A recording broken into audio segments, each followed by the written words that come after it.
चलिए एक बार फिर से आपको लेके चलते हैं गुजरात के वावथराड, जहां पर प्रधानमंत्री मोदी का संबोधन चल रहा है।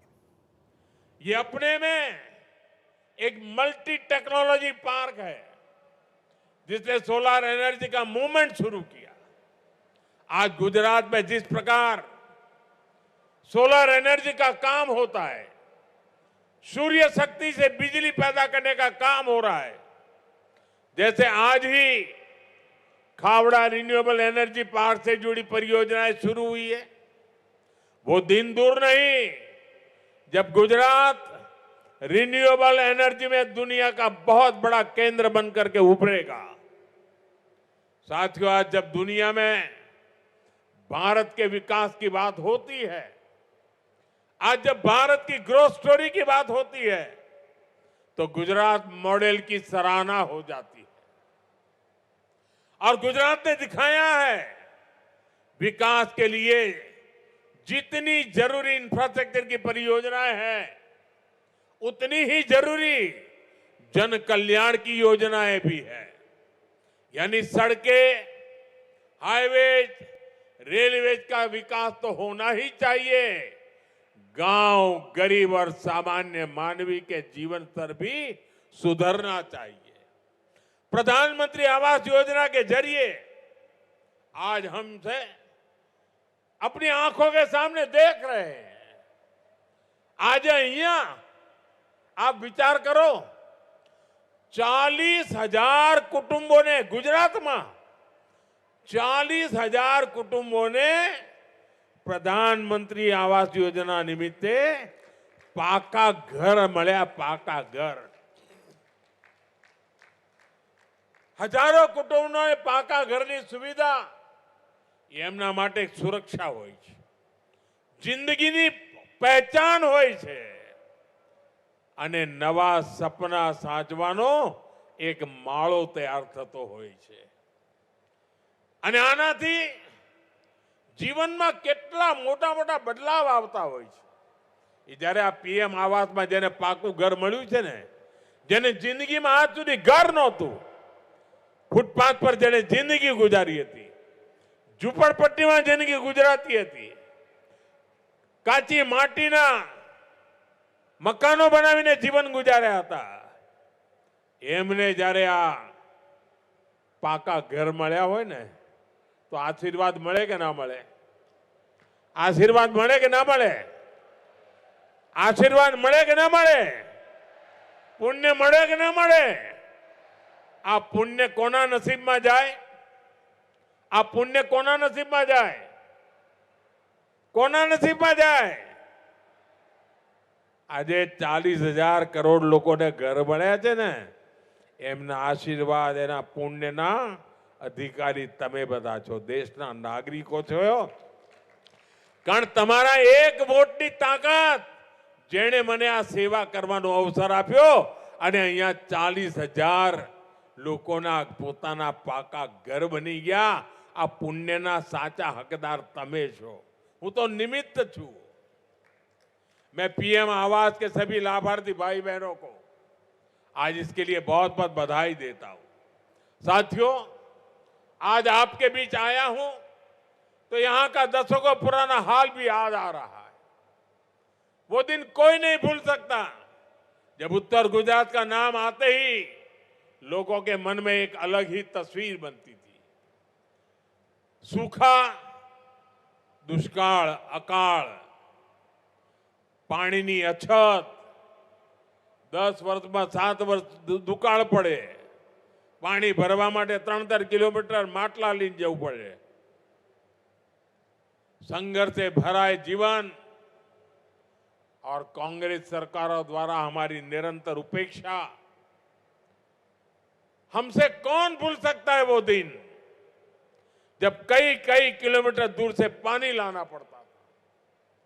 घर की महिलाएं, बहन बेटियों का बहुत सारा समय पानी की व्यवस्था करने में खर्च हो जाता था।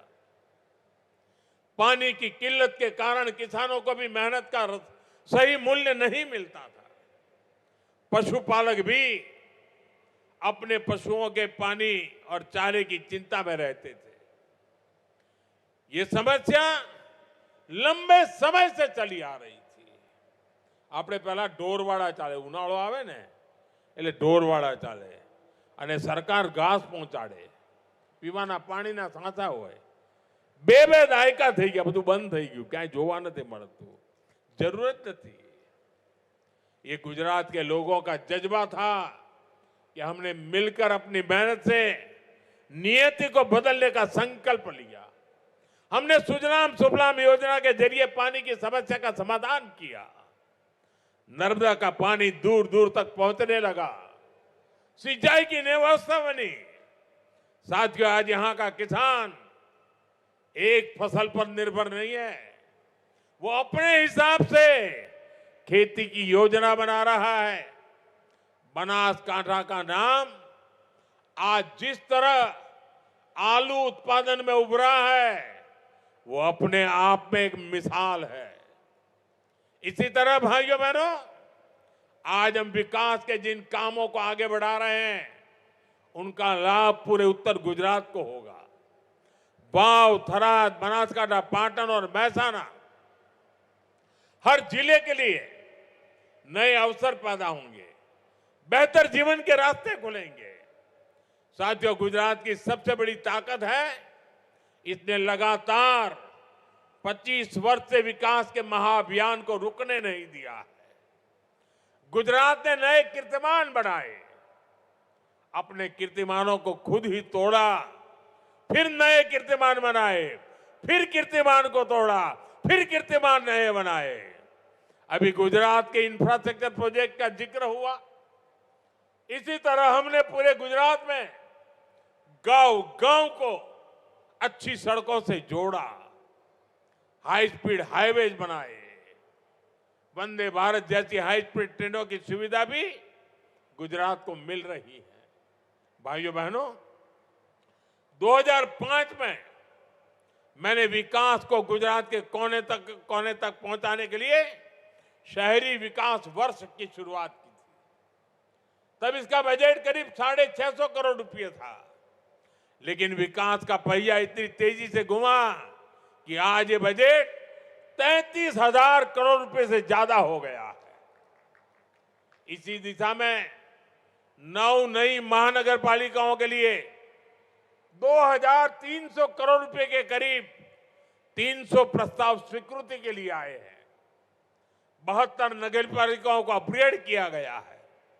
गुजरात सरकार ने इस साल प्रदेश का जो बजट पेश किया है, वो बजट भी 4 लाख करोड़ से ज्यादा का है. ये पैसा गांव, कस्बे और शहरों के कायाकल्प के लिए खर्च होगा. गांव गांव बेहतर सुविधाएं बनाई जा रही हैं, घर घर पाइप से पानी पहुंचाया जा रहा है. भाइयों बहनों, पंचायत से पार्लियामेंट तक जब तक आपका भरोसा बना रहेगा, विकास की सुपरफास्ट एक्सप्रेस को इसी रफ्तार से चलती रहेगी. साथियों, भारत की हमेशा से बड़ी ताकत रही है, मुश्किल समय, कितना ही कठिन समय क्यों ना आए, मुश्किल के समय हमारा देश एकजुट होकर खड़ा होता है. बीते कुछ समय से आप देख रहे हैं, दुनिया के कई देश युद्ध, अशांति और अस्थिरता से घिरे हैं. वेस्ट एशिया में जो हालत बने हुई है, उनका असर पूरी दुनिया पर है. ऊर्जा जरूरतों की, डीजल, पेट्रोल और गैस की दिक्कत पूरी दुनिया में बढ़ गई है. ऐसे संकट में भी भारत ने हालातों को नियंत्रण में बनाए रखा है. इसके पीछे देश की सफल विदेश नीति और देशवासियों की एकजुटता की सफलता की ताकत है. लेकिन भाइयों बहनों, दुर्भाग्य देखिए, हमारे देश में कुछ राजनीतिक दल वैश्विक संकट के दौर में भी राजनीतिक रोटियां सेकने के बाद नहीं आ रहे. इसी सियासी षड्यंत्र में सबसे आगे कोई है तो कांग्रेस पार्टी है. आज जब देश को एकता और एकजुटता की जरूरत है, कांग्रेस के नेता देश को बांटने में लगे हैं. आज जब देश को भरोसे की जरूरत जरूरत है, कांग्रेस भय और अफवाह फैलाने में लगी है। आज जब देश को संयम की जरूरत है, कांग्रेस लोगों को उकसाने में जुटी है। राजनैतिक गिद्धों की तरह कांग्रेस इंतजार में है कि कब देश परेशानी बढ़े और उसके बहाने उनको सियासी फायदा मिले। भाइयों बहनों, आज दुनिया के छोटे से लेकर बड़े सुपर पावर देशों तक में डीजल पेट्रोल के दाम कहीं 10%, कहीं 20%, कहीं 25% तक बढ़े हैं। लेकिन भारत इसका असर देश की जनता पर नहीं पड़ने दे रहा है। कांग्रेस को सहन नहीं हो रहा, इसलिए वो लगातार अफवाहें फैला रही है ताकि देश में डर का माहौल बने और लोग पेट्रोल पंपों और गैस एजेंसियों पर लाइन लगाकर खड़े हो, अव्यवस्था फैल जाए। उसे लेकर ये लोग दुष्प्रचार करें, ये इनकी मंशा है। साथियों, सत्ता से दूरी कांग्रेस पार्टी को बौखला कर देती है। अभी दिल्ली में हुई ग्लोबल एआई समिट में भी आपने देखा है, दुनिया भर के मेहमान यहां थे। दिल्ली की एआई समिट की पूरे विश्व में प्रशंसा हो रही थी, लेकिन कैसे विरोध के लिए कांग्रेस के लोगों ने अपने कपड़े तक फाड़ दिए। इनकी कोशिश थी कि दुनिया के सामने भारत की छवि खराब हो। आज के हालात में भी कांग्रेस भारत में नफरत करने वाली विदेशी ताकतों की भाषा बोल रही है। हमें कांग्रेस के इस षड्यंत्र से सावधान रहना है। साथियों, भारत किसी भी मुश्किल परिस्थिति का सामना डट करके कर सकता है। ये हमने कोरोना काल में भी दिखाया है। उसी तरह ये समय भी साथ रहने का है। हमें इस बात पर गर्व होना चाहिए, आज जब पूरी दुनिया केवल अपने बचाव में लगी है, भारत न केवल स्थिरता बनाए हुए है, बल्कि विकास के रास्ते पर भी हर दिन आगे बढ़ रहा है। आज गुजरात में हुए हजारों करोड़ के विकास प्रोजेक्ट का लोकार्पण और शिलान्यास इसका एक जीता जागता उदाहरण है। मैं एक बार फिर आप सबको इन विकास कार्यों के लिए बहुत बहुत बधाई देता हूं।